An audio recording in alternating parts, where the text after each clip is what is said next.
Bonjour, aujourd'hui nous répondons à une question de Jimmy de Laval qui nous demande comment ça marche une coalition. D'abord, merci beaucoup Jimmy pour la question.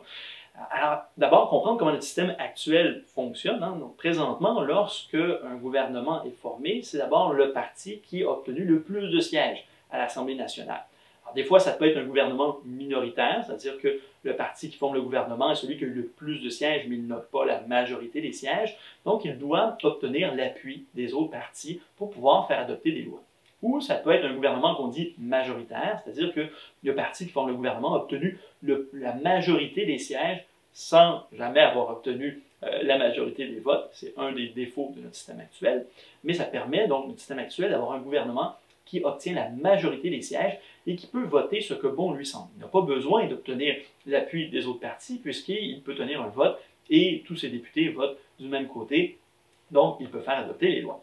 Dans un système proportionnel mixte compensatoire, comme ce qui est proposé pour le Québec, si notre but, c'est de se rapprocher des pourcentages de votes en termes du pourcentage de sièges obtenus à l'Assemblée, dans le fond, il n'y aurait aucun parti qui formerait un gouvernement majoritaire, puisque c'est très rare, c'est pas impossible, mais c'est très rare dans les pays qui ont un système à finalité proportionnelle qu'un seul parti obtient plus de 50% des votes, et donc obtient plus de 50% des sièges. Donc, nécessairement, ça forme des gouvernements où les partis doivent travailler ensemble, doivent former ce qu'on appelle des coalitions, donc doivent négocier, donc trouver des consensus pour faire en sorte que les lois puissent être adoptées. Donc ça, c'est un des reproches que certains servent à la réforme en disant, est-ce qu'on est capable au Québec de faire adopter des lois si les partis doivent s'entendre? Nous, ce qu'on dit, c'est qu'on a juste à regarder dans les pays qui utilisent un système comme celui-là depuis des décennies, et ça fonctionne. Et ça fonctionne même très bien.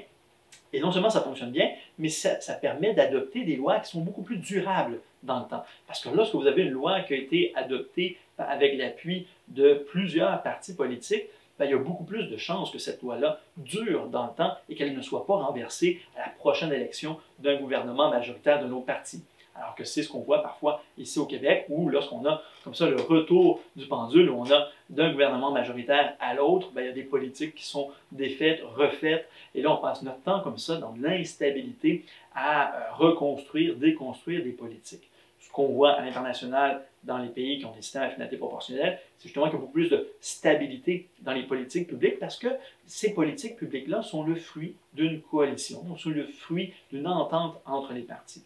Ce qui peut aussi arriver dans certains pays, c'est que même le gouvernement lui-même est formé de représentants de différents partis. Vous avez des ministres même de différents partis. Alors c'est sûr, ce n'est pas quelque chose à quoi on est habitué au Québec. Ce n'est pas ce qu'on a vu dans les dernières décennies, là, depuis qu'on tient des élections au Québec.